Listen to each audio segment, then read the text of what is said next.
Bonjour à toutes et tous. C'est parti pour ce webinaire.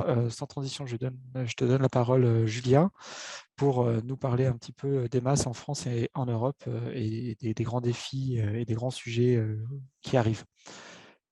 Donc bonjour à toutes et à tous. Je ne vais pas forcément rajouter beaucoup d'éléments par rapport à ce qu'a dit Ghislain, juste éventuellement vous dire que je suis ravi de voir autant de personnes connectées sur ce sujet qui nous tient particulièrement à cœur. Effectivement, j'accompagne la Fabrique des mobilités sur ces sujets de mobilité as a service, mais plus encore sur les questions de données, d'information voyageurs et de systèmes de paiement globalement. Et ce dont je vais vous parler aujourd'hui, c'est en fait la restitution d'une étude qui a été montée par l'ADEME il y a un petit peu plus d'1 an maintenant. Je vais essayer de vous faire une restitution assez rapide, sur un quart d'heure, donc c'est vraiment très synthétique, le document étant en ligne, donc je vous encourage vivement à aller le visualiser. En guise d'introduction, plusieurs petits éléments. Très rapide. L'étude dont je vais vous parler maintenant pendant un petit peu moins d'un quart d'heure, c'est une étude qui a été confiée au groupement 15 marches, donc Stéphane Schultz, je pense que vous connaissez à peu près toutes et tous ici, Ecopilote, donc qui est mené par Philippe Méda et moi-même, donc avec mon cabinet d'études. L'idée étant d'étudier les plateformes numériques. Alors à l'époque, c'était pas forcément le MAS, on l'entendait pas forcément de cette manière-là, mais à minima, les systèmes d'information multimodaux, il y en avait déjà beaucoup en France et des systèmes qui étaient assez matures, et voir comment ces systèmes-là évoluaient vers les systèmes de paiement et l'intégration globale d'un ensemble de briques. L'étude était pilotée par l'ADEME dans le cadre des, des plans d'investissement d'avenir, donc ça, il faut le rappeler. Je vous ai mis un QR code si vous voulez la télécharger. Dans cette étude, on a vraiment été interviewer un maximum de personnes, d'experts, de techniciens, notamment de collectivités aussi, et de spécialistes des questions numériques. Une trentaine d'entretiens ont été réalisés notamment, et on a essayé vraiment de répondre à 3 questions. Qu'est-ce que le MAS? Parce que, bon, vous serez d'accord pour dire que tout le monde en parle, mais que les définitions sont quand même extrêmement hétérogènes en fonction de la personne avec qui on en discute. Pourquoi est-ce que ça sert à quelque chose de faire un MAS? Ça, c'est un vrai sujet. Des fois, on se lance par effet de mode, mais on se pose la question une fois que c'est en route. Et surtout, le MAS est-il le nom? Et là, on a essayé de vraiment dresser certains enjeux autour de cette thématique. Je vous le redis, je vous ai mis le lien QR code, vous pouvez télécharger l'étude que je vous encourage à lire, elle est assez longue. Le premier sujet sur lequel on a essayé de porter une analyse finalement, c'était cette appellation. Je vous l'ai dit, il n'y a pas vraiment de définition exacte. Tout le monde en a une à sa manière. Il y a autant que de masses que de territoires, on pourrait dire. On a essayé d'avoir une vision très simple, de se dire, OK, c'est une appellation qui est non contrôlée, qu'est-ce qu'on pourrait porter comme regard? Et du point de vue de l'organisateur de transport, finalement, on voit ça, on a un peu l'impression que c'est une baguette magique qui va nous permettre de faire une intégration maximale et de décloisonner. Il y a 2 visions là-dessus. Il y a une vision qui est la première en général qui est apportée par les différentes personnes avec qui on en discute, qui est la vision horizontale et qui est l'intégration des modes. Donc on a souvent cette idée que dans un MAS, il faut intégrer la totalité des modes qui existent, et il y en a de plus en plus, vous le savez, à savoir les modes lourds, mais aussi le bus, donc en transport terrestre, et puis rajouter évidemment tous les systèmes partagés, du VLS jusqu'à la trottinette, en passant ensuite par covoiturage, autopartage et autres, et j'en passe. Ça, c'est vraiment la première vision du MAS, c'est celle qui est la plus classique, la plus entendue. La deuxième, c'est une intégration verticale, qui est une intégration de fonctionnalités. Il y a évidemment d'abord un premier sujet qui est l'information. Nous, on a beaucoup analysé ce sujet-là dans cette étude parce que c'était vraiment le sujet le plus mature, celui où on avait le plus de retours d'expérience. Ensuite, il y a évidemment les questions de guidage. Donc, on est déjà sur un niveau un petit peu plus important, les fameux calculs d'itinéraire. Et ensuite, on a essayé de remonter un peu dans les briques sur la distribution, le paiement, et pourquoi pas ensuite l'incitation, potentiellement les briques de monitoring, etc., etc. Toutes finalement les briques qui viennent se rajouter pour aller bien au-delà de ce qu'on pourrait avoir dans un premier temps. Le constat qu'on a fait, il est assez simple, et je vous encourage encore une fois à lire l'étude, c'est que en termes d'intégration horizontale, on a bien souvent des systèmes qui sont très orientés au transport collectif, un petit peu avec du VLS, mais à un niveau assez faible. Pareil sur la question du vélo, qu'on n'a pas mis spécifiquement, mais qui est un gros sujet. Et pareil, de l'autre côté, on a une intégration qui est assez bonne sur l'information, mais finalement, dès qu'on commence à rentrer dans des sujets un peu plus compliqués, sur le guidage, sur la distribution, on arrive à faire des choses, mais quand on entre dans des sujets de tarification, de paiement et dans des incitatifs, on voit que c'est quand même des choses qui sont beaucoup moins matures et un petit peu plus compliquées à appréhender. Le deuxième travail qu'on a fait, il était essentiel et important.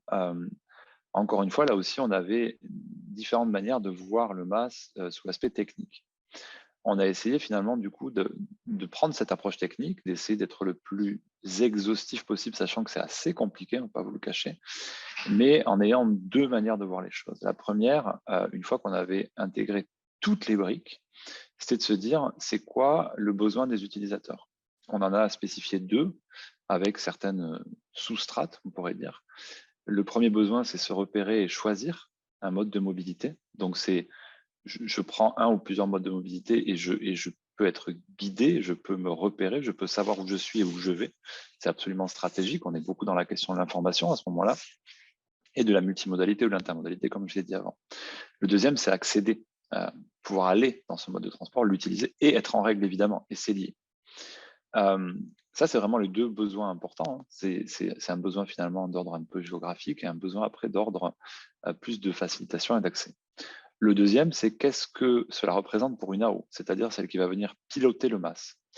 Une autorité de transport, elle va avoir plein de choses à faire. Choisir les différents modes dont on a parlé, choisir aussi qu'est-ce qu'elle va vouloir intégrer, notamment en termes de titres de transport, de possibilités d'abonnement, de titres spécifiques, de durée, etc. C'est un vrai choix, c'est un choix qui est même, on pourrait dire, politique ou sociétal sur certains aspects, notamment les choix de tarification. Il y a évidemment l'intégration. Comment est-ce qu'on va venir intégrer le paiement, l'information voyageur et l'ensemble de ces éléments au sein d'un même système? Il faut ensuite rendre visible tout un tas d'éléments. On a parlé tout à l'heure du guidage, c'est comment est-ce qu'on rend lisible finalement l'information voyageur et qu'on la rend utile. Et c'est exactement la même chose au niveau de la réservation, de l'accès ou du paiement des différents titres. Et ça, c'est un sujet qui est très important. Si on a un masque qui n'est pas connu ou qui ne marche pas, et on l'a vu, on l'a vérifié sur les systèmes d'information multimodaux, ça ne marche pas. On n'a pas d'utilisateur, on n'a pas de fréquentation, on n'a pas de recette, et donc on a quelque chose qui est vraiment qui reste extrêmement balbutiant. Les strates qui sont au-dessus sont des strates plutôt de gestion, mais qui sont très importantes. La relation client, c'est un gros sujet dont on pourra parler éventuellement, notamment lorsqu'on adresse les sujets de paiement, d'open paiement et de désintermédiation, comment on gère cette relation client et qui la gère. La question de la connaissance des préférences, ça c'est le marketing individualisé, c'est-à-dire en fonction de l'usage des différentes applications, on a vraiment la possibilité de comprendre les comportements et de fait d'analyser et de personnaliser la relation client. Et ça, c'est le sujet de l'incitation. On a parlé du compte mobilité très rapidement en introduction, mais c'est vraiment à ça que ça fait référence. Donc, ce tableau, ce schéma, il est relativement exhaustif par l'approche des technologies, mais on a essayé finalement de faire ce tableau pour évacuer l'approche technologique. C'est assez paradoxal, mais c'est de se dire, aujourd'hui, finalement, la technologie permet de faire à peu près tout. Je ne dirais pas que c'est facile. Je dirais que les briques technologiques existent. Les vraies questions à se poser, c'est à quel besoin on répond et comment une AO va venir gérer tout ça. Finalement, une fois qu'on a réfléchi à ces différents éléments, encore une fois, c'est très synthétique, je vous encourage vivement à lire l'étude, il y a des enjeux qui sont des enjeux actuels. Alors, quand je dis actuel, je donne une précision, le rapport a été fini mi-2020. Donc, évidemment, début 2022, on a quelques éléments qui ont pu évoluer. Mais je fais cette petite introduction qui me paraît importante, surtout vu l'évolution des systèmes et des technologies dans le monde du numérique. Les enjeux, à l'époque, on a vraiment discuté de ces sujets-là, c'était le premier qu'on a pointé du doigt, la production de la donnée. Il est évident, d'autant plus quand on était sur la question des systèmes d'information multimodaux, que si on n'a pas une bonne production de données, à savoir des producteurs qui maîtrisent les données, qui maîtrisent notamment aussi les standards, encadrés et maîtrisés de manière technique, ça ne fonctionnera pas. Ce qui est assez paradoxal, c'est que finalement, ce sujet est extrêmement basique, mais parfois il est oublié. C'est-à-dire qu'on pense tellement aux briques supplémentaires et aux briques supérieures que la production de la donnée est mise de côté. Or, c'est vraiment un terreau qui est extrêmement important. Le deuxième sujet, on fera le lien tout à l'heure avec les standardisations des interfaces, c'est la standardisation de ces mêmes données qu'on a produites. Il est évident que si on n'arrive pas à standardiser ces données, ça va être extrêmement compliqué de les partager, de les intégrer dans différents systèmes et surtout de pouvoir être agnostique sur la manière de faire des applications. C'est un sujet qui est extrêmement important aussi au vu du grand nombre de modes de transport qui viennent s'ajouter et se superposer. Si on n'est pas capable de standardiser ces différents modes, on ne pourra pas créer des systèmes qui sont intermodaux, au-delà de multimodaux. Ce qui est intéressant, c'est que finalement, ces deux sujets, ils sont traités particulièrement dans l'article 25 de la loi d'orientation des mobilités qui draine tout un tas de décrets autour des données et autour des standards de données, répondant aussi à des enjeux qui sont nationaux, européens, voire internationaux.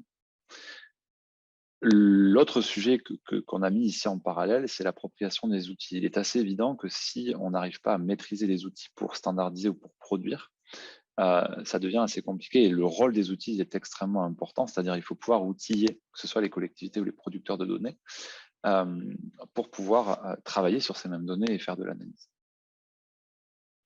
Une fois qu'on parle des enjeux de demain, alors qui sont peut-être devenus les enjeux d'aujourd'hui, étant donné qu'encore une fois, l'étude est un petit peu, entre guillemets, vieille, il y a trois sujets majeurs qui ressortent. La standardisation des interfaces. Pourquoi? Parce qu'effectivement, à partir du moment où on va vouloir faire discuter les briques entre elles, la brique de l'information voyageur, puis celle du paiement, potentiellement avec du paiement dynamique, les briques de contrôle, d'analyse et d'incitation, il va falloir que ces briques sachent se parler. On pourra parler dans les différentes questions, notamment là, de ce qui est sorti sur l'article 28 de la LOM, je vais en parler juste après. Mais quand il va falloir traiter le rapport entre les mobility service providers et les gens qui travaillent dans la monétique, il va vraiment falloir qu'on arrive à standardiser les différents éléments. La gestion de la tarification et du paiement est un gros sujet d'actualité. Les décrets de l'article 28 qui traitent spécifiquement de l'ouverture de la distribution et de la vente de titres, les décrets viennent de sortir, hein, ils n'ont pas un mois. Donc ça, c'est un vrai sujet qui arrive. Et pour aller bien au-delà du M-ticket qu'on voit partout aujourd'hui fleurir, c'est comment est-ce qu'on travaille vraiment la tarification, comment est-ce qu'on distribue les titres autrement, est-ce qu'on désintermédie ou pas, et quelles sont les relations finalement entre les différents acteurs. Et enfin, il y a un autre sujet, là, qui est traité dans le cadre de l'article 2021-1104 de la loi résilience, donc qui n'est pas dans la LOM directement, c'est les données d'usage.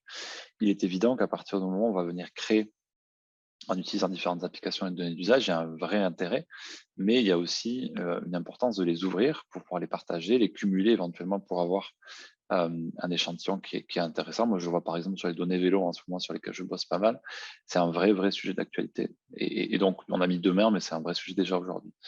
Évidemment, tout ça, ça implique des sujets majeurs que sont la réorganisation de la commande publique pour pouvoir expérimenter tout un tas d'éléments sur ces différentes briques. Ce qui est important, c'est de se dire, il faut sortir, et on l'a vu beaucoup dans l'étude, je vous encourage, je le redis, hein, mais allez la lire. On a vu beaucoup de choses, notamment sur les systèmes d'information multimodaux, où les contrats étaient extrêmement ficelés, très compliqués à faire évoluer, alors même qu'il faut absolument que sur ces sujets du numérique, on ait une capacité d'expérimenter, d'ajouter, d'enlever, de supprimer, de réintégrer, parce que c'est vraiment hyper important pour pouvoir faire du masse. Je vais avancer rapidement, il me reste 3 minutes. Encore une fois, c'est très synthétique, mais dans les enjeux de demain, je fais un petit zoom sur la standardisation des interfaces. Pourquoi c'est très important? Je laisserai évidemment la parole à Marguerite là-dessus, qui a fait un benchmark extrêmement complet et que moi j'ai trouvé assez intéressant de par sa forme et son fond. Mais très simplement, d'abord, pourquoi standardiser les interfaces exactement pour les mêmes raisons que pour les données que j'ai évoquées tout à l'heure. Ça paraît basique, mais il faut le redire. Également parce que dans le cadre du MAS, il y a un vrai sujet d'intégration. L'intégration, c'est absolument majeur, que ce soit par rapport à ce qu'on va sortir pour les utilisateurs et qui vont voir, mais aussi par rapport à ce qu'on va devoir gérer en tant qu'AO. Et il y a deux niveaux, on pourrait dire, où la standardisation des interfaces du MAS est très importante. C'est pour répondre aux enjeux d'intégration technique. Là, on a repris, et Marguerite reviendra dessus, mais les briques et les niveaux d'intégration qu'on a vu dans le benchmark, à savoir le niveau 2 qui est la réservation et le paiement, le niveau 3 qui est l'offre de service en bundle, c'est-à-dire sur laquelle on pourrait ne pas vendre que du transport. Et le niveau 4, c'est l'incitation, l'influence sur les différents choix. Je vous en ai un peu parlé tout à l'heure, mais ça, c'est vraiment à ça que va servir la standardisation des interfaces. Le deuxième élément qui est absolument majeur, et je l'ai un peu dit tout à l'heure, c'est que à partir du moment où il va y avoir une multiplicité d'acteurs qui vont devoir travailler ensemble, je fais une parenthèse sur les plateformes et les acteurs du numérique, notamment sur la distribution et la vente des titres de transport. On va avoir des gens dans la monétique, des gens dans la biéthique, des gens qui opèrent juste, des AO, des gens qui vont venir être système numérique multimodal, SNM, comme c'est dicté dans la loi. Donc, il y a vraiment un grand nombre d'acteurs. Il faut réussir à les faire travailler entre eux. Donc, des acteurs qui ne viennent pas du même milieu, des acteurs qui ne font pas le même métier, des acteurs qui n'ont pas les mêmes rôles en termes de régulation. Et ça, c'est hyper important. Et évidemment, ça va servir aussi à gérer les services entre eux. et donc à gérer cette relation entre les différents systèmes. Évidemment, et ça c'est le plus important, je pense, en tout cas c'est nous ce qu'on avait essayé d'écrire dans l'étude et qui est un peu différent en termes d'approche du coup de l'étude sur les briques de standardisation des interfaces. Nous, l'idée qu'on portait dans l'étude pour l'ADEME, c'est de dire, à partir du moment où on a compris que les sujets techniques sont traités, en tout cas peuvent être traités, et il y a des capacités techniques à le faire, à partir du moment où on a compris quels étaient les différents enjeux actuels et à venir, qu'on les maîtrisait, le sujet, c'est quelle est la grande philosophie qu'on porte sur un projet de masse. Nous, on en a intégré et on en a réfléchi 3. Une qui est vraiment très, très ouverte, ce qu'on appelait des intermédiations privées. Une qui est finalement un peu intermédiaire, qu'on a appelé bridge, c'est un pont entre le public et le privé où on va venir traiter la question du mass au travers de l'expérience et de la compétence de certains privés, mais avec une régulation relativement ouverte des entités publiques, et une qui est très publique, on a appelé l'île Island. Finalement, on a des très grosses autorités de transport qui ont une capacité, une ingénierie, qu'elle soit financière, juridique ou technique, et qui permet de vraiment avoir du pouvoir et gérer l'ensemble des clés de succès. Ce qu'on pense, on a essayé de mettre quelques exemples européens qu'on est venu étudier. Ce qu'on pense, c'est que finalement, ce qui est important, c'est d'avoir le bon dosage. Il n'y a personne qui est vraiment sur une intermédiation totalement publique, personne qui est totalement ouvert non plus. On est plutôt dans une logique mixte. On tend vers certaines grandes philosophies. On vous a intégré quelques villes européennes. La question, c'est comment est-ce qu'on arrive à doser, quelles sont les questions clés à se poser, et quels sont les points faibles qu'il faut réussir à compenser en fonction de notre stratégie et ce vers quoi on veut aller. Donc, il y a une vraie question à se poser entre finalement les AO, les opérateurs, les MSP qui vont venir gérer l'ensemble de ce système. Mais dans tous les cas, et j'en finirai là, ce qui est important, c'est de savoir pourquoi on le fait, quelle est la stratégie qu'on va venir interroger, qu'on va mettre en place. Et de fait, les outils techniques suivront et les différentes philosophies qu'on voudra tenir suivront pour créer un système de mobilité as a service. Mon chronomètre me dit que ça fait 16 minutes, donc j'ai un tout petit peu dépassé le temps. Encore une fois, c'est très synthétique. C'est 4 ou 5 mois d'études et une centaine de pages résumées sur 5 slides. Mais j'ai essayé de vous en donner la grande philosophie. Je pense que ça sera assez complémentaire à ce que va vous dire Marguerite. Et puis évidemment, comme l'a dit Ghislain à plusieurs reprises, l'idée étant de déclencher du débat et des questions. Donc je reviendrai vers vous juste après. Et merci pour votre écoute. Merci Julien. On a déjà pris un certain nombre de questions. D'ailleurs, tu peux en profiter du coup de la pause dont tu bénéficies maintenant pour regarder un petit peu ces questions. On va y revenir tout à l'heure après la présentation de Marguerite. L'un des défis majeurs, c'est le défi de la standardisation. Peut-être pour le contexte simplement, en France, sous l'égide du GART et de l'AIT, il y a un travail important qui est fait depuis déjà plusieurs mois et même plusieurs années autour de la standardisation de standards spécifiquement pour le masque qui viennent bâtir autour de ces couches plutôt orientées à information voyageurs qui sont déjà existantes en termes de standards, notamment avec Netex. Donc ça, c'est un travail important qui est fait actuellement en France. Et ce qu'on a cherché à regarder dans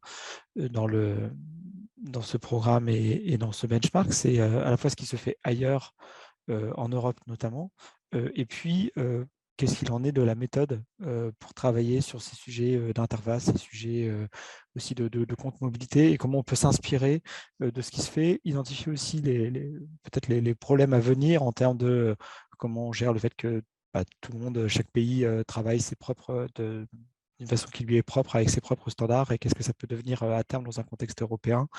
Donc c'est ces questions-là qu'on a cherché à adresser. Marguerite, je te laisse la main pour nous en dire un petit peu plus. Merci Ghislain. C'est bon, vous voyez ma présentation? Parfait. Ok, super. Nous, on s'inscrit dans la droite ligne de ce que vient de partager Julien. On s'est intéressé, on s'est attaché à faire un petit peu de démarche de standardisation avec 4 parties pris qui sont très clairs.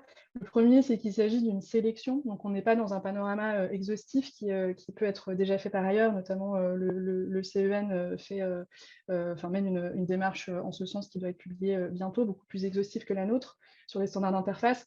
Nous, ici, on a cherché vraiment à regarder les démarches qui sont parmi les plus abouties pour pouvoir voir un peu ce qui fait leur succès. Ce qu'on appelle aboutie ou inspirante, c'est une adoption importante pour la plupart d'entre elles, une forme de reconnaissance de l'écosystème, c'est-à-dire que c'est des démarches dont on a entendu parler ici et là dans l'écosystème, même lorsqu'elles sont très émergentes, très récentes. Et puis une démarche d'écoute de leur communauté, une démarche de standardisation un peu soignée, un peu consciente, qui se fait vraiment au service des buts qu'elles cherchent à atteindre. Deuxième parti pris, on a mis clairement l'accent sur l'aspect organisationnel et non pas l'aspect technico-fonctionnel, tout simplement parce que c'est très bien implémenté déjà par ailleurs, et puis parce que souvent cet aspect organisationnel, on va y revenir, c'est vraiment ce qui fait la force d'une démarche de standardisation qui fonctionne. Une démarche, ça n'est pas un standard, on s'est intéressé ici aux démarches et au processus de standardisation plutôt qu'au résultat qui est le standard. L'idée étant de se dire ici qu'un standard, ce n'est pas quelque chose de figé, ce n'est pas juste un bout de code ou un ensemble de spécifications qui, une fois produit, voilà, on est content du résultat, c'est terminé. En fait, c'est quelque chose qui émerge et qui continue à évoluer, continue à se développer à travers un processus, donc cette démarche de standardisation, où la communauté d'acteurs et ses intérêts viennent s'incarner. C'est vraiment ça qu'on est allé observer, le processus de standardisation. Et puis enfin, on s'est attaché, comme le disait dans l'ADN de la FabMob, à considérer le succès d'un standard au prisme non pas d'un seul acteur, mais de l'ensemble du secteur de la mobilité, in fine, au service de l'ensemble des utilisateurs finaux, vraiment des consommateurs de mobilité. Donc là-dedans, ça veut dire qu'on exclut les démarches propriétaires au service d'un seul acteur. Et on va voir, petit teasing, qu'une de nos conclusions phares, c'est que la standardisation ouverte est un des moyens d'arriver le plus facilement à ce type. Alors, le rapport, un peu comme dans l'étude de Julien, c'est un rapport qui est très complet, ça fait plus de 100 pages, c'est construit de manière assez logique, donc je vous invite à vous y référer, il y a vraiment beaucoup de détails, avec énormément d'exemples qu'on a voulu le plus concret possible, qui sont visuellement représentés dans l'étude, donc allez voir les exemples concrets. Ici, pour vous orienter un peu, ce qu'on souhaitait vous dire, c'est les 3 éléments que vous pourrez trouver dans le rapport. Premièrement, une forme de boussole. Si vous voulez lancer une démarche de standardisation ou si vous en faites partie, on a essayé de décrire ce que c'est qu'une démarche de standardisation avec les 4 parties pris dont on vous a parlé là. On va voir ensemble qu'on peut considérer 4 dimensions quand on veut décrire une démarche de standardisation. On a cherché aussi à voir ce qu'on cherche à atteindre. Quand on parle de succès d'un standard, il y a le terme d'adoption qui revient assez souvent, mais en fait, au final, on peut, nous, en écoutant un peu l'ensemble des acteurs qu'on a pu rencontrer dans cette démarche, ce qu'on voit, c'est qu'il y a un certain nombre de critères de succès qui peuvent dépasser la simple notion d'adoption ou d'imposition. Quel chemin on peut emprunter pour atteindre ces succès? Donc ça, c'est un résultat un peu phare, c'est les 7 facteurs clés de succès qu'on a observés dans les démarches qu'on a étudiées. Ensuite, on est arrivé à une observation, une forme de conclusion, qui est que la standardisation ouverte, l'ensemble des 7 démarches qu'on a étudiées ont toute une forme d'ouverture, et on peut voir que ça peut être ce succès dont on parle, en sachant qu'on voit ça non pas comme une prescription ou une forme d'idéologie, parce que vous savez, quand on parle d'ouverture, parfois ça peut créer des questionnements, ça peut être vu comme des démarches un peu idéologiques. En fait, c'est plus une cible à viser avec certains degrés, à moduler en fonction des objectifs de chaque démarche restant unique, une cible qui nous paraît pertinente pour arriver à ces formes de succès. Et puis enfin, dans l'étude, vous trouverez un appel à l'action à l'écosystème français, mais aussi et surtout européen, pour pouvoir œuvrer ensemble dès maintenant à faciliter la standardisation de l'interface du masque, comme le disait Julien, et un peu la prochaine étape dans le secteur du masque, niveau 2 d'intégration.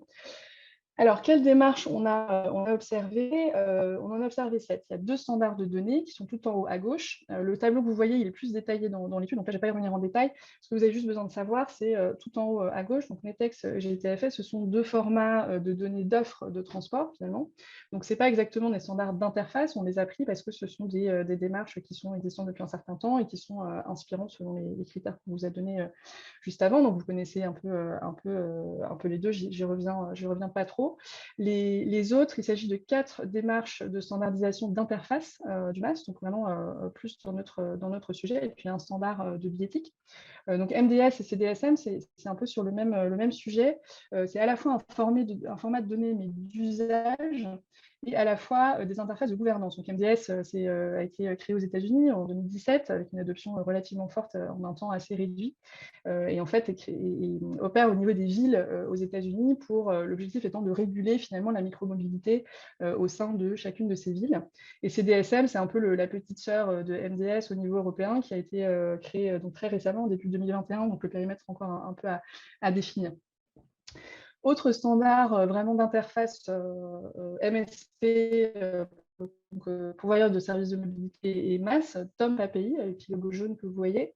Donc eux, c'est vraiment c'est une démarche de standardisation ouverte qui a été lancée en 2017 aussi, adoption assez forte également, surtout en ce moment, et qui fonctionne par briques transactionnelles. Donc là, on est vraiment en plein dans ces fameux niveaux d'intégration dont vous parlez, Julien, en plein dans le niveau 2, donc il y a 6 briques, notamment réservation et paiement.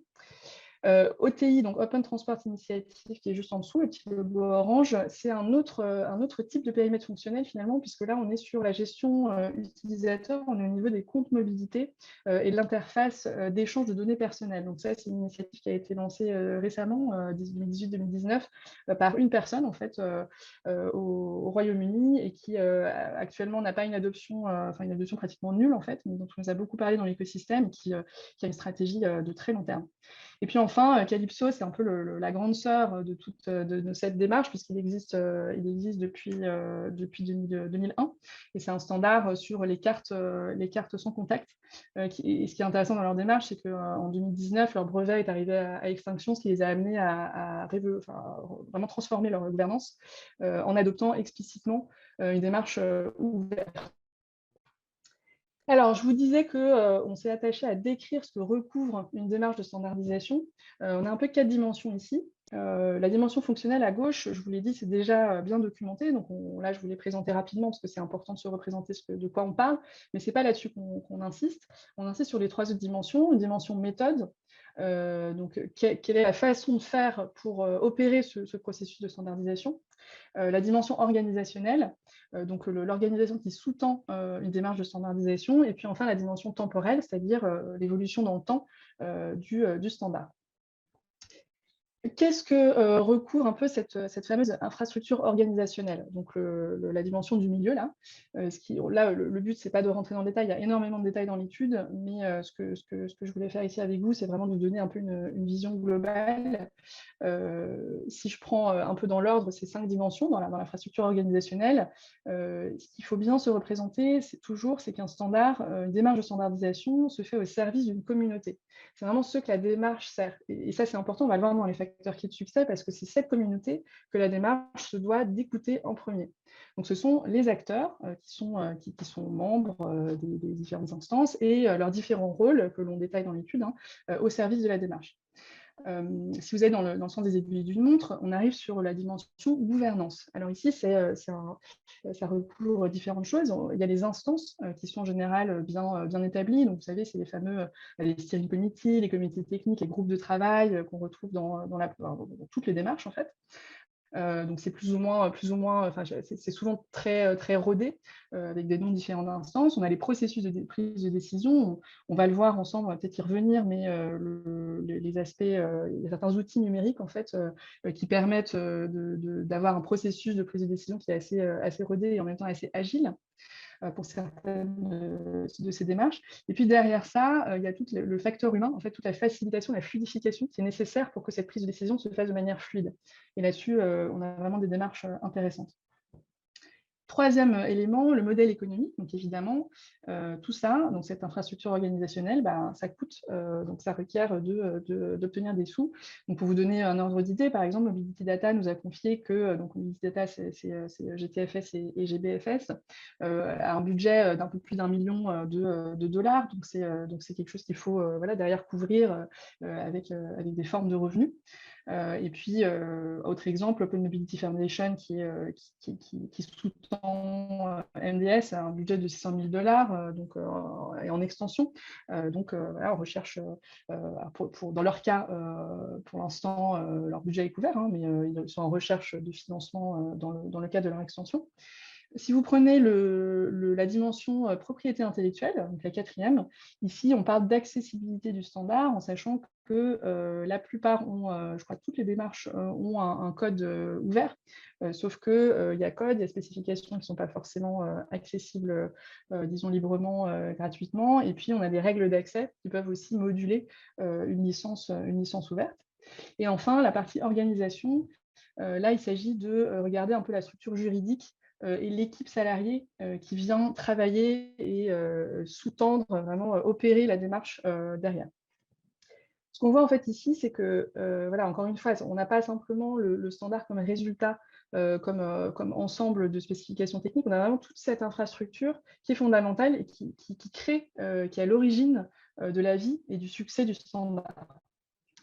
Alors, un des résultats les plus intéressants dans notre étude, c'est un peu une forme de typologie, en tout cas de spectre à laquelle on est arrivé dans notre étude sur la manière de faire pour standardiser. Donc, 2 processus ou 2 méthodes de standardisation. Si vous prenez à gauche, on a la méthode qu'on a appelée, nous, universaliste.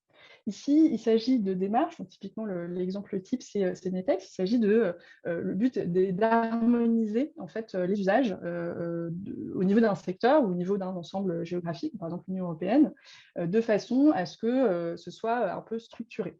Donc, les mots-clés ici, c'est représentativité, c'est-à-dire qu'en fait, là, on réunit une communauté assez large d'acteurs en cherchant la représentativité la plus exhaustive possible, avec, donc, par exemple, dans le processus du CEN, les organismes officiels, hein, les organismes de normalisation nationale qui peuvent participer, ou dans le cas de fédérations sectorielles, comme la FNMS, par exemple, dans le stationnement, on va chercher à engager dans la démarche un certain nombre d'organismes officiellement voilà, à même de participer à ces processus.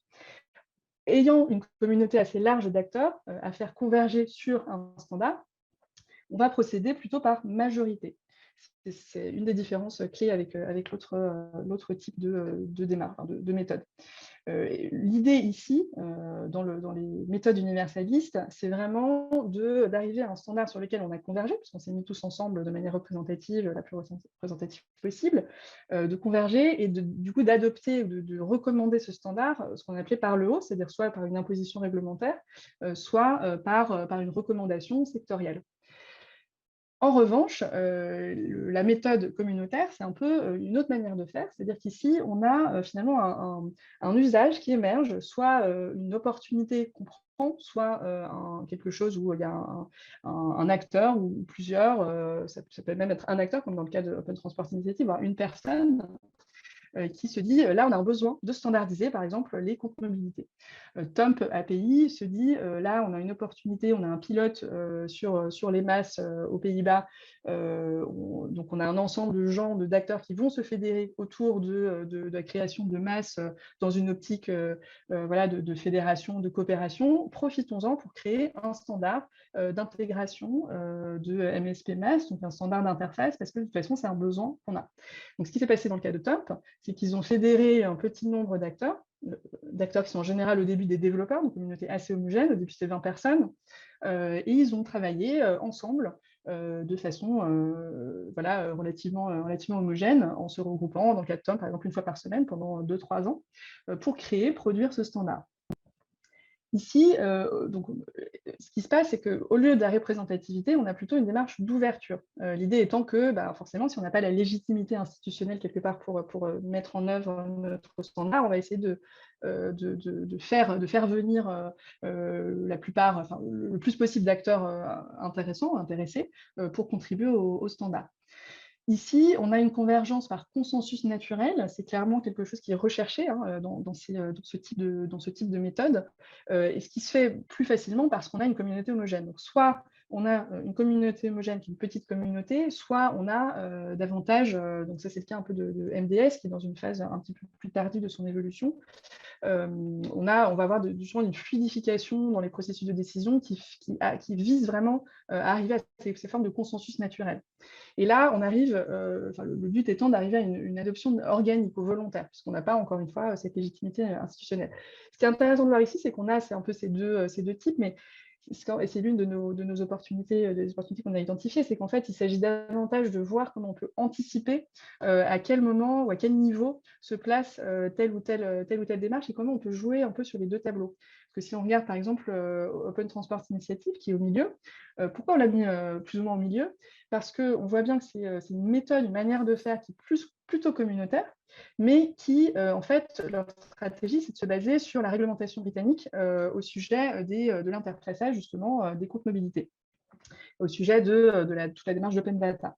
Donc l'idée ici, c'est on voit bien qu'il y a une forme, une manière de procéder qui est de l'ordre du communautaire, donc une démarche explicitement ouverte, mais qui se réfère aussi, qui vise une forme d'universalisation finalement. Pareil pour MDS, c'est une démarche qui a une méthode vraiment communautaire, c'est une démarche ouverte, avec une adoption, avec une convergence par consensus naturel qui est assez claire, mais l'idée est quand même finalement d'imposer par les villes ce standard de gouvernance, de régulation aux pourvoyeurs de services de mobilité. Ce qui est intéressant, du coup, c'est d'anticiper comment on peut, à quels besoins on peut répondre selon les démarches qui se situent de tel ou tel côté. Donc, si on a un foisonnement de démarches communautaires, ce qu'on voit aujourd'hui, comment on peut voir un peu les besoins qu'ils ont aujourd'hui et comment on peut voir comment, à terme, on peut finalement harmoniser ces démarches plus dans une optique universaliste. Côté dimension temporelle, c'est un résultat qui peut paraître relativement basique, hein, mais c'est que, je vous l'ai dit, un standard passe par un certain nombre de phases de vie. Donc, on en a identifié 3, phase d'émergence, phase de croissance, phase de maturité. Et ce qui est intéressant de voir, c'est qu'à chaque phase, des besoins différents émergent.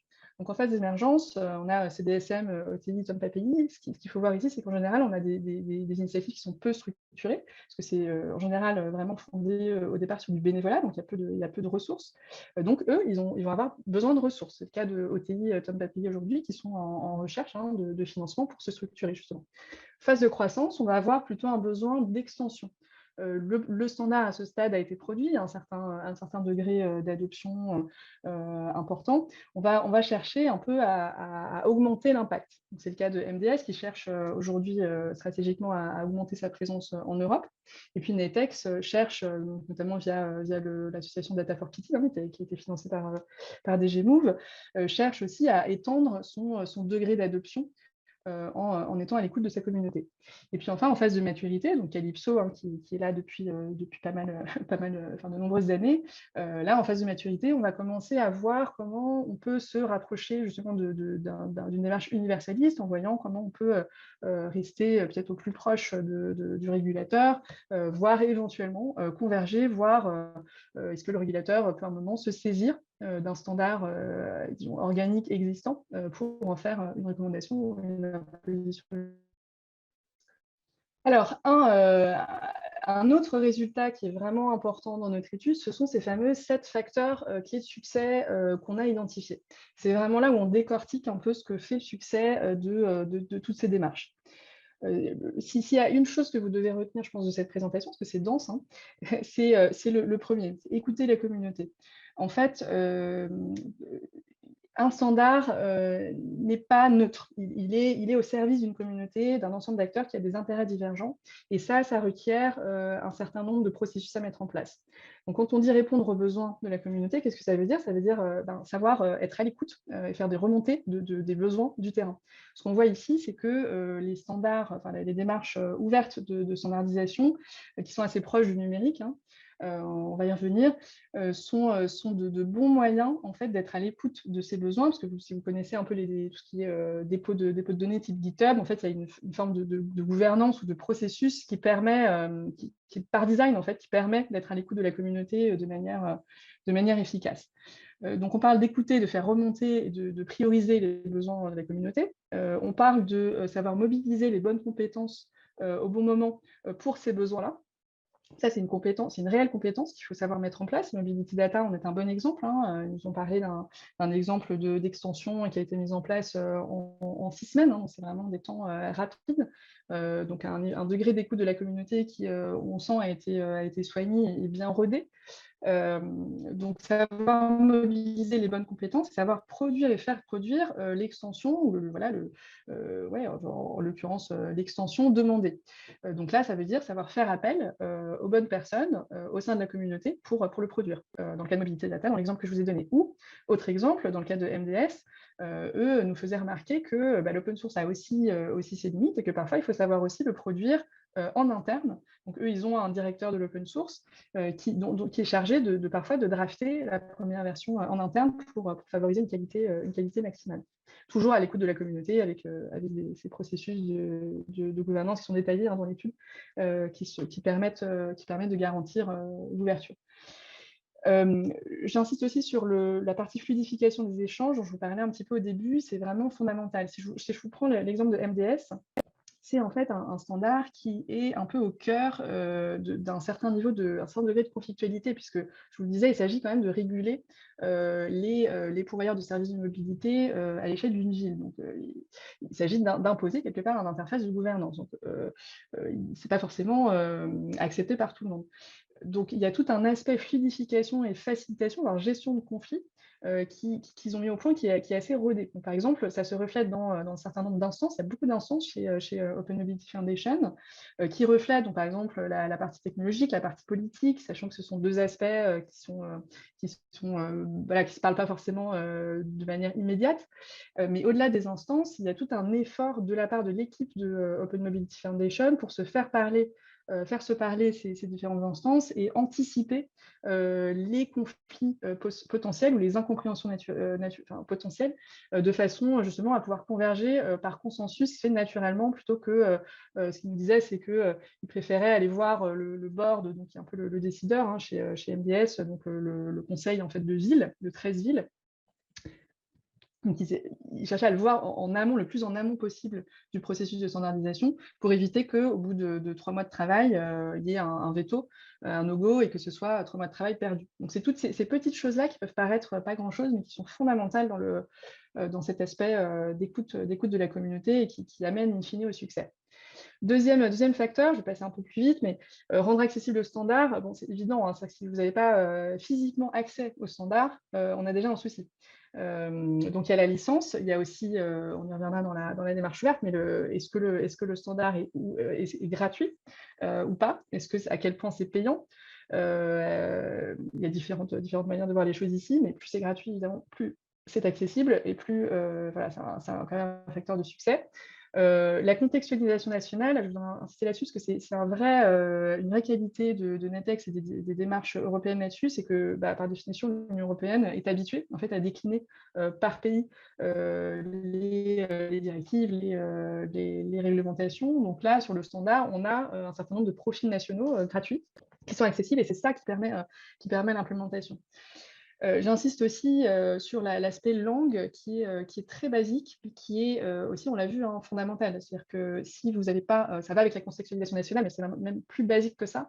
Ce qu'on voit, c'est que toutes les démarches qu'on a observées se sont faites en anglais. Donc c'est quand même, ça paraît basique, mais c'est pas des démarches qui sont uniquement nationales. D'ailleurs, elles sont pour certaines d'entre elles américaines ou anglaises, donc c'est sûr qu'il y a un petit avantage là-dessus. Mais au-delà de ça, c'est traduit donc, dans les profils nationaux, par exemple, de NetEx, mais aussi GTFS, grâce à l'ouverture, certaines personnes ou certains acteurs ont pu le traduire en japonais, en français, dans d'autres langues. Et ça, c'est vraiment ce qui permet très concrètement l'accessibilité du standard. L'accompagnement de l'utilisation, c'est ce qui vient après l'accessibilité. Donc, si j'ai accès physiquement au standard, ça ne veut pas dire que je peux le prendre en main d'une manière aisée. Et si vous n'avez pas de prise en main, si vous ne facilitez pas la prise en main, ça freine vraiment très nettement l'adoption. Ça, c'est vraiment quelque chose qui ressort très nettement de nos interviews. Et on le voit d'ailleurs hein, chez NetEx, toute l'activité de Data for Pity vise à développer justement ce type d'outils. En tout cas, une bonne partie. Chez Mobility Data, ce qui nous a été remonté, c'est que on nous disait que 80% de l'activité de l'équipe vise à créer ces outils. Donc, c'est vraiment quelque chose de fondamental. Tomp API a créé, pour donner un exemple, un bac à sable qui vous permet de jouer un peu avec le standard, de prendre en main, un peu pour de faux, pour pouvoir apprendre à le prendre en main de façon réelle demain. Promotion du standard, je n'insiste pas là-dessus, mais bon, évidemment, sans promotion, pas d'adoption. C'est aussi simple que ça. Ce qu'on voit, ce qui est intéressant dans les démarches, c'est que si vous prenez Tomp API, par exemple, ils ont une équipe de travail, ils en ont 4, hein, et l'une des 4 est clairement dédiée à la sensibilisation et la communication. Donc, c'est vraiment, si vous allez vous insérer au sein de la démarche de Tomp, l'une des activités phares, c'est vraiment la sensibilisation. Ils ont pas mal de vidéos disponibles un peu partout sur Internet. La coopération avec les autres standards, je vous invite à vous référer là-dessus à l'étude de novembre dernier de Mass Alliance, qui est vraiment revenue en profondeur sur cette nécessité de coopérer ou de faire de la coopétition, parce qu'on peut tout à fait, si vous voulez, la coopération entre démarches de standardisation augmente la valeur, en fait, de la valeur d'usage de chacune des démarches de standardisation. Ça ne veut pas dire qu'on converge ou qu'on fusionne. On peut rester chacun distinct, mais l'important, c'est quand même de se parler. Et ce qu'on constate ici sur ces 7 démarches, c'est que clairement, les gens se parlent, il y a des démarches de partenariat, il y a aussi des interfaçages techniques. Donc, c'est clairement un facteur qu'il convient de garder en tête. Et les 2 autres facteurs, il s'agit du développement de l'effet réseau. Alors, dans l'étude, vous verrez, je crois que c'est page 90, mais on revient très longuement sur l'effet réseau pour bien que vous compreniez ce que c'est que cet effet, parce que ce n'est pas à confondre avec simplement une dynamique d'augmentation du nombre de personnes qui utilisent le standard. Ça va plus loin que ça. Ce qu'il faut bien comprendre ici, c'est que c'est un effet boucle. C'est-à-dire qu'en gros, pour vous faire très simple et un peu provoquant, en gros, le standard qui a une énorme communauté aujourd'hui, enfin qui a une grosse communauté aujourd'hui, c'est le standard qui va être dominant demain. C'est vraiment ce qu'il faut se dire. Plus vous avez de gens qui utilisent le standard aujourd'hui, plus ça va continuer à augmenter comme une boule de neige demain. Donc ça veut dire qu'il faut, pour que ça fonctionne, pour qu'il y ait vraiment de l'adoption, de la pérennité, que ça serve à quelque chose, en fait, finalement, notre standard, ça veut dire qu'il faut mettre des moyens là-dessus, mettre des moyens sur l'animation de la communauté, les relations écosystèmes, être proactif, en fait, là-dessus. Sinon, on y perd. C'est vraiment automatique et c'est pareil, ça paraît un peu basique, mais ça demande des ressources, à la fois techniques et à la fois de facilitation. Et puis, dernier facteur de succès, tirer parti de la réglementation. Il s'agit de rester proche du régulateur, un peu dans la logique de ce que je vous disais juste avant sur les interrelations entre le communautaire et l'universaliste. C'est toujours se tenir prêt pour voir un peu à quel moment il s'agit on peut éventuellement de réintégrer, par exemple, un standard communautaire au sein d'une imposition réglementaire, ou à quel moment il s'agit d'être proche voilà, pour savoir si on peut se fusionner avec un standard existant. Il ne s'agit pas, en fait, l'idée ici, c'est sans dire qu'il faut forcément réintégrer ou fusionner, mais il s'agit de se tenir proche, et c'est ce que font les démarches qu'on a observées. Tout le monde se parle, y compris avec le CEN, pour pouvoir à minima être au courant et à maxima ne pas se tenir trop loin, parce que sinon ça crée juste un effet où on a 50 standards qui ne se parlent pas, quoi. Notre conclusion, enfin une troisième en fait de nos conclusions phares, c'est un peu c'est cette question de la standardisation ouverte. En fait, l'élément clé à retenir ici, c'est que pourquoi ça marche en fait la standardisation ouverte dans le sens du succès qu'on essaie de donner ici, à savoir au service de l'écosystème en entier, de l'innovation et au service de l'utilisateur final au final, enfin in fine. C'est que c'est un bon moyen pour faire le pont entre les 2 mondes qu'on a dans le MAS, qui sont le monde du numérique et le monde du transport. L'idée, c'est de se dire ici qu'en fait, en général, quand on parle de standardisation ouverte, en tout cas dans ce qu'on a là observé, on parle d'une grande proximité avec le monde du numérique. Je vous ai parlé un peu des dépôts type GitHub, on parle je vous ai parlé de communautés homogènes. En fait, on a des cultures de développement numérique qui sont assez homogènes. On a déjà une culture d'ouverture qui est assez fréquente dans le monde du développement numérique. Et c'est quelque chose qui donne, en fait, qui crée des ponts avec les facteurs de succès qu'on a observés dans l'étude. Donc, c'est quelque chose qui facilite. Et puis, par ailleurs, ce que nous ont monté aussi les démarches, par exemple MDS, ils nous ont dit très clairement que le fait même de participer à une démarche de standardisation ouverte, c'est une manière de se former, en fait, presque, ils disaient que c'était presque du développement professionnel ou une formation, en fait, le fait de participer aux instances. C'est une manière de se former, alors soit au numérique, soit au transport. Ça dépend du monde dont vous venez. Mais c'est vraiment en fait, cette standardisation ouverte, c'est vraiment ce pont entre les deux. Vous verrez que dans le rapport, on a détaillé un peu le mapping entre chaque caractéristique d'une démarche ouverte et chaque facteur de succès pour bien montrer en quoi ça contribue à chacun. Ici, je pense qu'au niveau de temps, je vais peut-être m'arrêter ici, mais juste pour vous donner un aspect qui nous a été remonté, qui est assez fondamental, c'est que en fait, quand on a une standardisation ouverte, un des gros avantages, c'est tout ce qui est en bas à droite, là, c'est que c'est un facteur direct de pérennité et de confiance. Pourquoi? Parce que le simple fait d'avoir une communauté ouverte et qui fait que chacun peut se servir et se saisir du standard de manière libre et gratuite, finalement, ça fait que si demain, l'organisation qui est actuellement en charge du standard, ou l'absence d'organisation d'ailleurs, faillit, ça veut dire que demain, un autre acteur, tout autre acteur impliqué, peut s'en servir. Donc ça veut dire que moi, si j'investis aujourd'hui dans le standard, je sais qu'il y a de meilleures chances de survivre demain. Et ça, ce qui nous a été remonté par Tom notamment, c'est que c'est un réel facteur d'encouragement, enfin d'incitation à participer à la démarche, parce qu'on sait que ça va durer et on a confiance dans la démarche. Voilà ce que je voulais vous partager. Alors, encore une fois, l'étude est dense.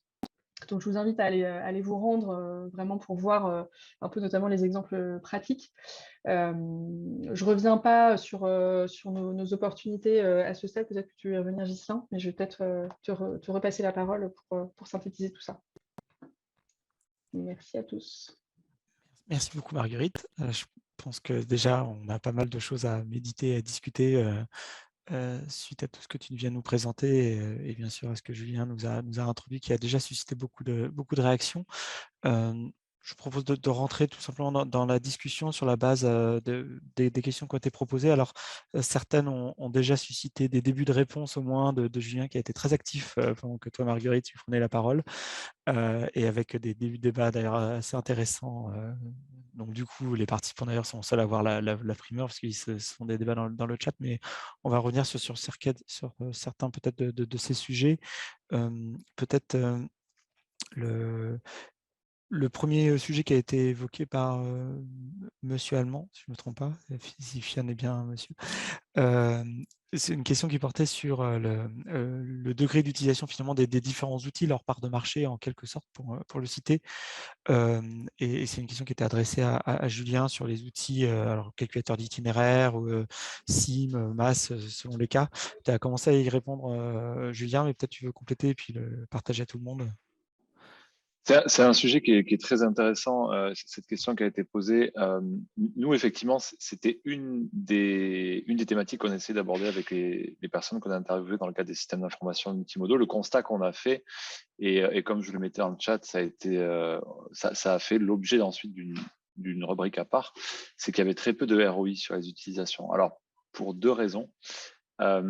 Soit parce qu'on avait une difficulté soit parce que les instances avaient une difficulté à se mettre d'accord sur les ROI qu'ils voulaient établir, à savoir est-ce que c'était plutôt des ROI en termes de nombre de connexions, donc plutôt de performance, on va dire, du système informatique, est-ce que c'était plutôt en termes de quelles sont les personnes qui vont accéder, et du coup quels sont les usages, est-ce que c'est juste le nombre d'itinéraires qui vont être calculés, etc. Donc il y avait une difficulté là-dessus. La deuxième difficulté, c'est que il y a beaucoup de réseaux qui nous ont dit, ou beaucoup d'AOM qui nous ont dit, en fait, on n'a pas de ROI parce qu'on n'en a pas besoin, parce que nous, on considère que de toute façon, ce système, on doit le mettre en place, qu'il est utile, et que finalement, notre discussion s'arrête là. C'est-à-dire que le système d'information multimodale, ou on va dire peut-être l'ancêtre du MAS qu'on a mis en œuvre, ça fait partie en fait de nos prérogatives, comme on pourrait lancer une ligne de bus. Donc c'est comme ça que ça fonctionne, et de fait, du coup, on n'a pas de ROI. Et ce qui est assez curieux, c'est que je pense que 70% des AOM, que ce soit région, département ou autre, ou métropole qu'on a interviewé, n'avaient pas vraiment de réponse quand on leur posait ces questions de fréquentation, de performance du système qu'ils avaient mis en place, de réel retour sur investissement. Et ça a vraiment été un sujet qui nous a beaucoup interpellés quand on a réfléchi à cette thématique-là.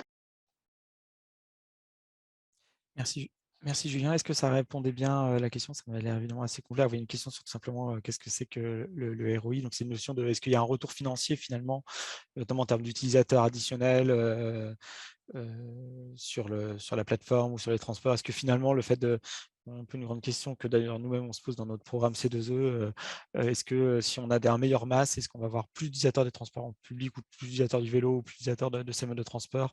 Donc est-ce que quelque part il y a voilà, un rapport entre finalement l'investissement et un effet direct et quelque chose, et ce que tu évoques Julien, finalement c'est une problématique récurrente sur les services publics, c'est la manière dont on apprécie la valeur concrète finalement.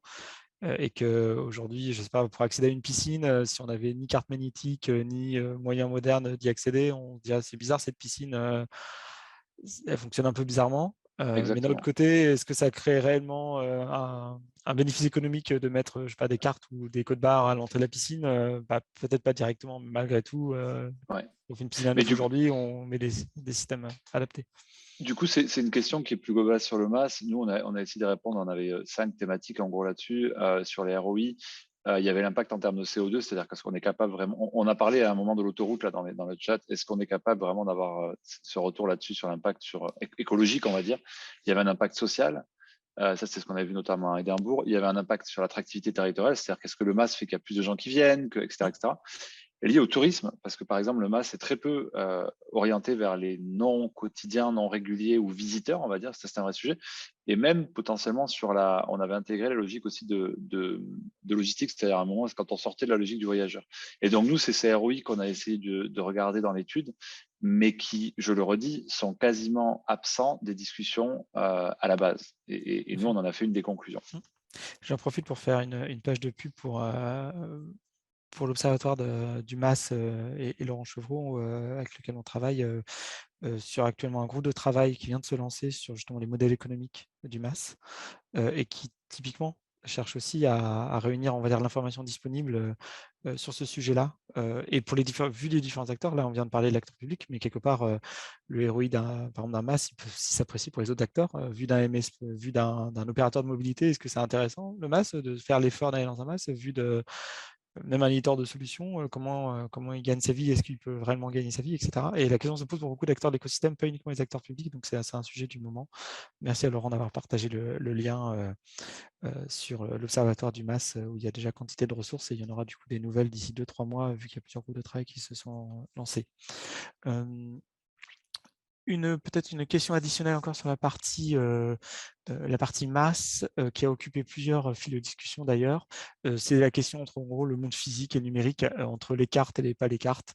Est-ce que les cartes c'est l'ancien monde, la technologie pré-internet ou pré-2.0 comme a dit quelqu'un, ou pré-smartphone, et en gros pré tout ce qui est censé être moderne.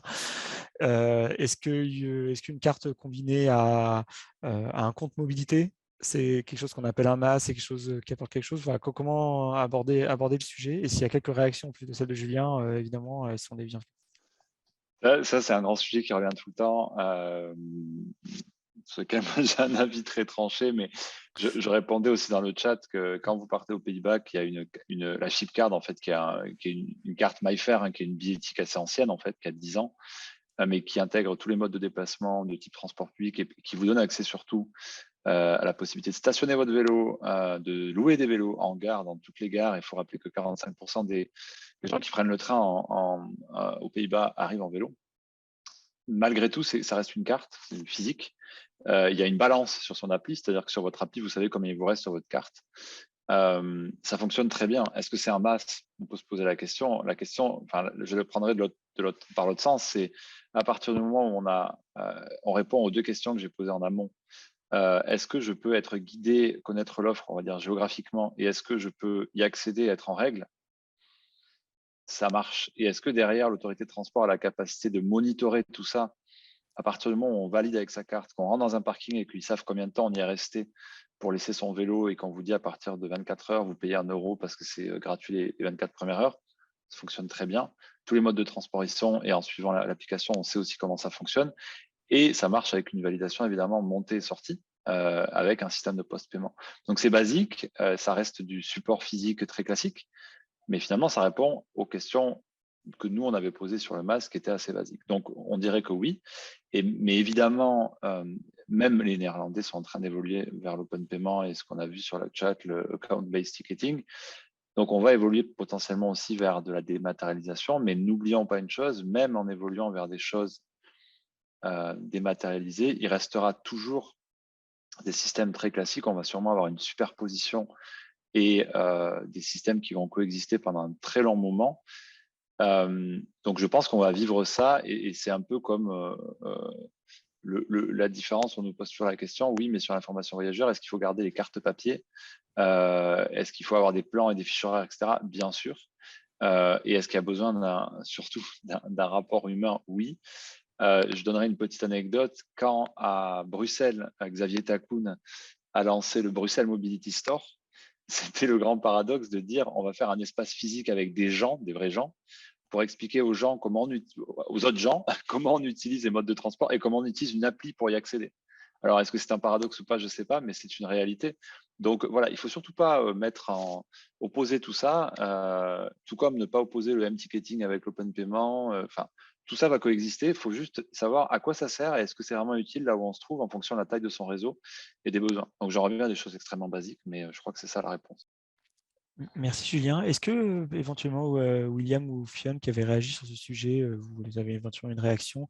Fionn a évoqué notamment le lien avec la route, puisque en fait, les cartes, bah, c'est les badges télépéage typiquement, et il y a aussi un besoin de non seulement éventuellement de croiser les services, mais au-delà des services, de croiser les données, faire la démobilité ou passer d'un mode à l'autre, ça nécessite aussi de la connaissance. Alors, je ne sais pas si l'un ou l'autre éventuellement a envie de dire quelques mots, sinon on va prendre aussi une autre question.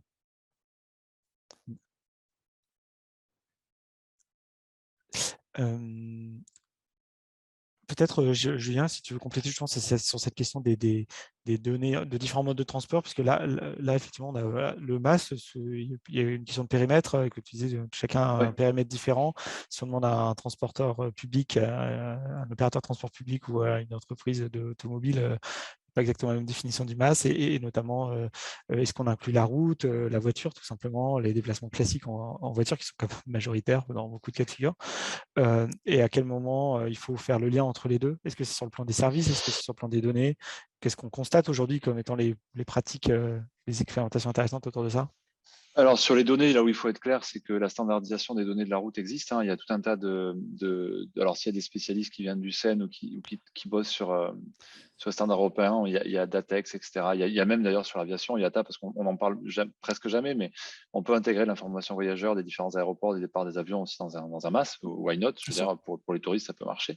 Donc, tout ça, ça existe, c'est standardisé. C'est même des fois des modes qui ont avancé avant le transport public. Donc ça existe techniquement. Encore une fois, il y a des choses qui se passent en termes de données, en termes de standards, etc. La question après, c'est à quoi ça sert. Souvent, il y a un vrai biais de dire on va intégrer tous les modes dans le MAS, par exemple le parking.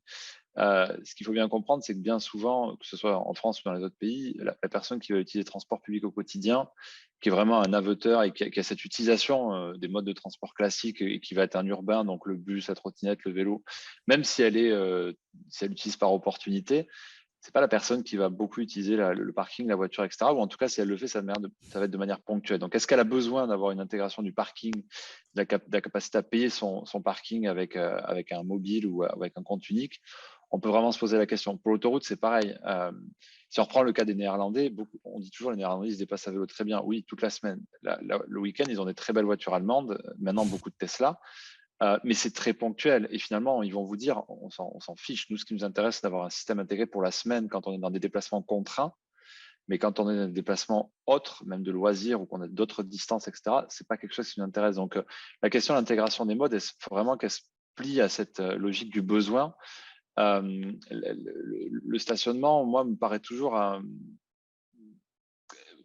toujours un peu compliqué parce que l'autre aspect derrière, c'est Est-ce qu'on veut juste faire de la facilitation? À ce moment-là, on pourrait dire oui, on intègre tout, dont le stationnement. Finalement, ça s'arrête là. Ou est-ce qu'on veut faire de l'incitation? Et en intégrant le stationnement ou l'autoroute, etc., est-ce qu'on fait de l'incitation vers des modes plus vertueux? Peut-être que non. Je pense qu'il y a un vrai sujet là-dessus. Ça pose encore une autre grande question. C'est la question de la stratégie qu'on va mettre en œuvre. Ça en pose une autre qui est, à mon avis, fondamentale. C'est la question de l'échelle. C'est-à-dire que là où je vous ai dit, un Parisien qui aurait besoin d'avoir accès à une très bonne info RATP, puis les trottinettes et Translien, et pouvoir payer tout ça avec un seul compte, etc., très bien. À partir du moment où on va sur des personnes qui ont une échelle de déplacement qui va être un peu plus départementale ou régionale, donc peut-être plus en province, on a peut-être d'autres besoins qui sont différents. Et quand on va adresser la question de l'autoroute, etc., on passe à une échelle nationale. Ça implique aussi comment on intègre du TGV, etc., ce qui n'est pas le cas aujourd'hui. Donc, il y a vraiment cette logique des échelles qu'il faut réussir à fouiller et qui répond un peu à cette question-là. Là, c'est qui le fait. Et je crois qu'à un moment, il y avait un ministre qui voulait faire un SIM national. Ça n'a jamais marché, on l'a bien vu. Il y en a peut-être qui veulent faire un MAS national, ça, j'en sais rien. Peut-être que c'est Connect SNCF. Ça ne marche pas très bien pour l'instant. Donc, mais ça revient sur la question des besoins. C'est l'échelle, les besoins, et après, on répond à ça avec les technologies qui existent, encore une fois, qui sont plutôt toutes maîtrisées. Merci beaucoup, Julien. Le fait d'évoquer le lien entre stationnement et mobilité a déclenché une belle discussion dans le chat assez enflammée. Et effectivement, le P+R existe avant le MAS, avant le numérique, manifestement. Et continue non seulement d'exister, mais effectivement d'être un sujet d'actualité. Peut-être quelques questions aussi sur les standards maintenant, parce qu'il y en a eu pas mal qui ont été posées. Une première qui a été posée, c'est la notion de complexité du standard et dans quelle mesure ça fait partie évidemment des critères de succès. Et peut-être, Marguerite a envie d'en dire quelques mots. J'ai commencé à répondre à la question moi-même en évoquant le fait que, en fait, on a dans la notion d'accessibilité que tu as présentée, Marguerite, il y a clairement le fait de est-ce que les acteurs peuvent appréhender la complexité du standard. Est-ce que tu veux rajouter quelques mots là-dessus? Comment tu as aperçu les choses c'est d'ailleurs l'occasion d'expliquer que Marguerite, par rapport peut-être au reste de l'équipe qui est très orientée mobilité, à fabriquer des mobilités pour cause, Marguerite a un background qui n'est pas pure mobilité, qui est plutôt orienté gouvernance, système ouvert, et du coup, quelque part, tu as aussi abordé les standards avec un œil neuf de non spécialiste mobilité, mais plutôt spécialiste de la gouvernance. Est-ce que je ne sais pas si tu es encore connecté. La question, c'était dans ce schéma, aucune notion de complexité du standard, pas d'effet sur le succès, point d'interrogation. On voit bien qu'il est nettement plus simple de négocier l'implémentation d'un GTFS par rapport à un NetEx auprès d'un éditeur, ce qui est quelque chose qui est remonté fréquemment par des AOM qui sont confrontés à cette problématique-là et différents acteurs de la mobilité remontent souvent ces questions de la complexité perçue, en tout cas. Et d'ailleurs, Julien, tu évoqué la question de la formation aussi là-dessus, qui peut aussi faire la différence. En tout cas, on est d'accord que ça fait bien partie de la manière dont on aborde un standard. En fait, cette notion de complexité, elle est liée aussi à l'accessibilité du standard. En fait. Bah oui, c'est sûr que dans ce fameux débat, n'est-ce pas, mais c'est sûr que bon, si vous faites quelque chose qui est un périmètre restreint, qui est facile à prendre en main, c'est sûr que ça va favoriser l'adoption. Après, pour moi, mais ça c'est un peu mon biais gouvernance et écosystème, mais on peut tout faire en fait du moment qu'on a la communauté avec nous. Et je pense que le problème, ça sera moins la complexité technique qui peut avoir plein d'avantages en fait sous certains aspects parce que justement c'est très complet. C'est moins la complexité technique que le fait que ça soit fait en chambre. C'est surtout ça en fait le problème, c'est que si vous avez une manière encore une fois de remonter les besoins, une manière d'écouter la communauté en disant en fait presque ce niveau de complexité il ne serait pas arrivé si on était vraiment proche de la communauté. Donc on verra un peu ce que donne Data for Pity là-dessus, hein, mais moi il me semble pas que ce soit en tout cas un critère comment dire déterminant sur la prise en main d'un standard, quoi. Enfin, on peut tout faire en fait du moment qu'on est proche de ces communautés. La question, c'est effectivement de le gérer. C'est-à-dire que la complexité, en fait, notamment dans Netex, elle est le fruit du fait que Netex offre un certain nombre de choses d'un point de vue fonctionnel, qui sont, on évoquait la question des tarifs tout à l'heure, qui a été évoquée dans le chat aussi, mais il y a aussi plein d'autres choses dans les textes, comme par exemple l'accessibilité PMR qui est particulièrement riche, la description des lieux physiques comme les gares, les arrêts, qui permet aussi un certain niveau de complexité, certes, mais du coup aussi de richesse. Et du coup, il y a toujours un compromis à trouver. On peut être plus complexe et plus riche, et du coup, si on est moins complexe, c'est plus facile, mais c'est aussi moins riche. Donc ça dépend du contexte. Et du coup, ça ramène à ces questions de quand il y a de la complexité, comme dans le cas du modèle, enfin de transmodèle en général, comment on la contrebalance avec les bons outils ou le bon accompagnement. Et il me semble que pour moi, ça repose aussi quand même la question de la rencontre de deux mondes que tu as évoqué, Marguerite, dans ta présentation, entre le monde des transports historiquement et le monde du numérique et des acteurs du numérique qui ont des cultures et des manières de travailler qui sont aussi effectivement différentes. Et que ce qui est complexe pour l'un ne l'est pas forcément pour l'autre. Pour les acteurs, on va dire, historiques du transport, Netex correspond d'un point de vue métier enfin, est assez naturel, en tout cas assez compréhensible. Des acteurs du web qui n'ont pas forcément une connaissance du monde des transports importante, alors même qu'ils développent peut-être des services dans le monde des transports, ça apparaît comme effectivement excessivement complexe parce que aussi bien sur le plan technique que sur le plan fonctionnel, ça ne correspond pas à leur pratique. Donc ce qui est complexe pour l'un ne l'est pas forcément pour l'autre. Juste, je voulais rajouter une petite chose, si tu me permets, Ghislain, Bien là-dessus, sûr. sur la complexité. Il faut aussi avoir en tête que la complexité, elle est intrinsèquement liée à l'écosystème. C'est-à-dire que on entend toujours Netex, c'est très compliqué, etc.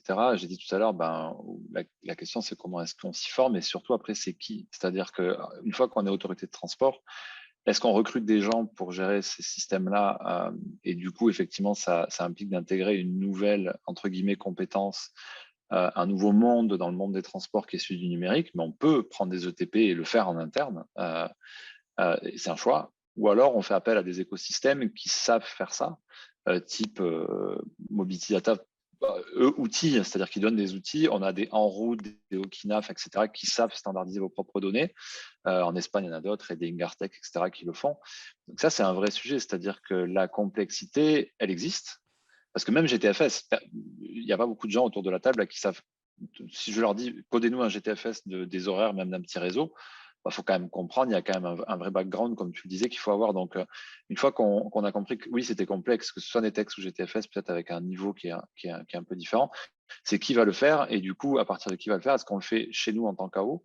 Est-ce qu'on le sous-traite? Est-ce qu'on fait confiance à l'intégrateur, etc. Et là, il y a vraiment l'enjeu de l'écosystème qui est très important entre les producteurs et les consommateurs de données. Il y a plein de boîtes, un écosystème extrêmement riche qui travaillent sur ces sujets-là et qu'il faut vraiment comprendre pour répondre à cette complexité. Je pense que c'est hyper important de rappeler ça. Tout à fait. Alors, il reste plusieurs questions à laquelles on n'aura peut-être pas le temps de toutes répondre, ou alors certaines, on sera content de revenir vers vous. Je pense qu'il y a une question côté Nantes aussi sur alors alors encore sur la complexité de Netex, mais il y a une autre question de Mathieu Voisin qui était plutôt sur la question de responsabilité, de risque. Moi, comme il nous reste une dizaine de minutes, avant de conclure, je voudrais passer la parole, en tout cas s'il est toujours avec nous, à Victoire Champenois, que plusieurs d'entre vous connaissez parce qu'elle travaille à DG Move et elle travaille sur ces sujets-là.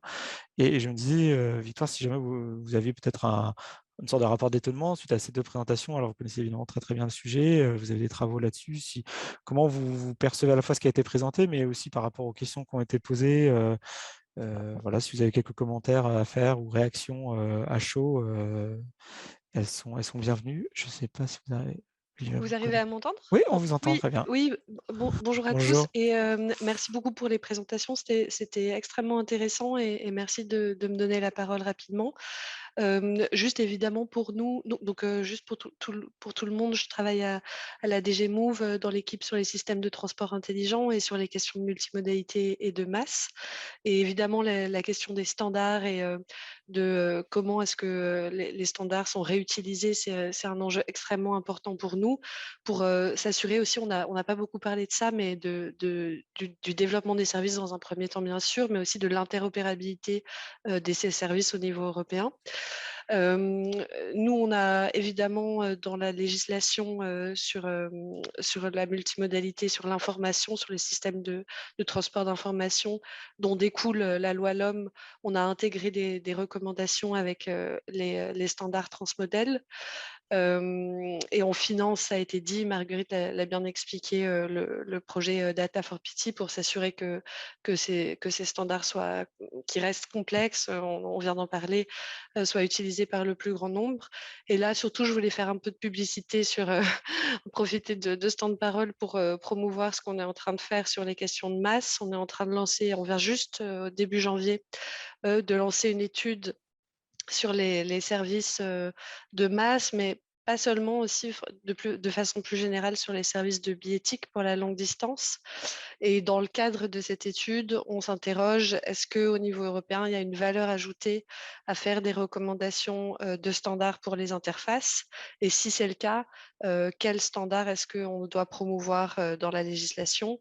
Donc, avec toutes les questions que Marguerite a bien présentées tout à l'heure, en effet, il y a des standards existants, il y a des communautés qui développent déjà plusieurs choses. Est-ce qu'on doit, comment est-ce qu'on fait l'intégration, comment est-ce qu'on fera l'intégration avec les standards qui seront recommandés dans la législation et les standards actuels, le coût évidemment pour les acteurs qui ont développé et fait le choix de certains standards. Donc voilà, donc cette réflexion est en cours. Il y aura d'ailleurs des workshops qui seront publics pour cette étude d'impact. L'objectif, c'est d'avoir une proposition fin 2022. Et donc, du coup, je partagerai avec vous, si vous voulez, la Fabrique des mobilités, les dates des workshops publics. Comme ça, Bien sûr. vous pourrez aussi disséminer et donner l'information à votre réseau. Bien Et je sûr. veux juste dire faire une Oui, dernière publicité. On a aussi un projet en cours qui est le oui, projet NAPCOR. Je mettrai absolument. le lien dans le chat tout à Oui, l'heure, qui est un projet financé par le CEF, donc le MIE en français. C'est un projet de coordination des points d'accès nationaux. Et dans le cadre de ce projet, on travaille aussi, il y a un groupe de travail sur les standards multimodaux et comment est-ce qu'on peut coordonner les standards existants. Je pense notamment, par exemple, au standard du rail, au SDM. oui, Comment est-ce qu'on peut faire le lien aussi avec Transmodel. Voilà, d'accord. merci de m'avoir donné la parole. Excellent. Bah, merci beaucoup, Victoire. Je ne sais pas si jamais il y a une réaction d'ailleurs sur ce sujet-là et notamment le travail qui est fait en 2022 sur la directive. N'hésitez pas à lever la main. Je vais conclure brièvement parce qu'il est déjà 14 heures et on a déjà pris 90 minutes de votre attention. Simplement, en conclusion, évoquer le fait que si on a fait aussi tout ce travail sur les standards, c'est parce que nous-mêmes, on est amené dans le cadre de notre programme à travailler sur tout un volet de standardisation en lien donc avec le GART et beaucoup d'AOM. Je ne vais pas le présenter dans le détail parce qu'on n'a plus le temps. Ce qu'il faut en retenir, c'est que la notion de compte mobilité qui a été évoquée plusieurs fois dans les discussions, dans le chat notamment et dans les échanges, elle est importante. C'est un aspect aujourd'hui de la standardisation qui est peu présent. Pourtant, il y a deux choses clés dans la standardisation. Et on a fait disparaître ma slide, mais ce n'est pas grave. Ça me permettra d'être plus concis. Dans la standardisation, il y a deux aspects assez clés. C'est tout simplement la manière dont on décrit un compte mobilité. Tout le monde y met un certain nombre d'informations qui sont similaires, mais les décrit d'une façon différente. Et puis, il y a comment on gère de l'authentification partagée, de la fédération d'identité, comment depuis comment un compte mobilité fait le lien avec un compte masse. Aujourd'hui, toutes les briques, toutes les technologies, elles sont présentes, elles sont existantes. Simplement, on n'a pas une manière commune de faire dans la mobilité, une manière d'utiliser les standards d'authentification d'une manière unique, unifiée. Nous, on va y travailler sur le premier semestre de manière assez intense on va démarrer dans les prochains jours, à partir du mois de février. On vous invite, comme on est dans une logique de standard ouvert, évidemment, à nous rejoindre. Et donc, vous avez les contacts email que vous pourrez utiliser, puis on reviendra de toute façon vers vous sur ce sujet-là. Ce qu'il faut en retenir, et ce sera ma conclusion, c'est que il y a d'abord un besoin au niveau français comme européen de travailler ce sujet-là. On va y travailler et se proposer une nouvelle version qui sera travaillée collectivement sur le premier semestre 2022. Nous, dans le cadre du programme, on va être amené à développer des outils ouverts et des outils de référence autour de ce standard, autour du compte mobilité, qui seront utilisables par tous les acteurs publics comme privés de l'écosystème à partir de septembre prochain. On aura amplement l'occasion, je pense, de vous repartager des informations là-dessus. On va aussi vous partager d'ici la fin de la journée le rapport en français qui a été présenté sur les standards du MAS. J'en profite pour ceux qui sont anglophones ou qui sont dans les réseaux européens pour annoncer qu'il y a une version anglaise du rapport qui sortira vers fin février. Donc, on est en cours de traduction et qu'il y aura un webinaire anglophone donc à visée européenne début mars, une date qu'on a encore à caler sur laquelle on aura l'occasion de communiquer, centré sur la question des standards, aussi du travail que fait la commission et donc en fait va ouvrir le débat sur un certain nombre de sujets de coopération entre standards. Donc on aura l'occasion d'en reparler et puis on est toujours preneur évidemment de vos retours sur l'un ou l'autre de nos emails, en particulier Yann Bergamaschi qui s'occupe de toute la partie écosystème autour des standards, la fabrique des mobilités. Merci beaucoup pour votre attention, d'avoir pris tout ce temps et à très vite pour beaucoup d'entre vous. Je vous souhaite une Merci à bonne fin de tous. journée. Au revoir.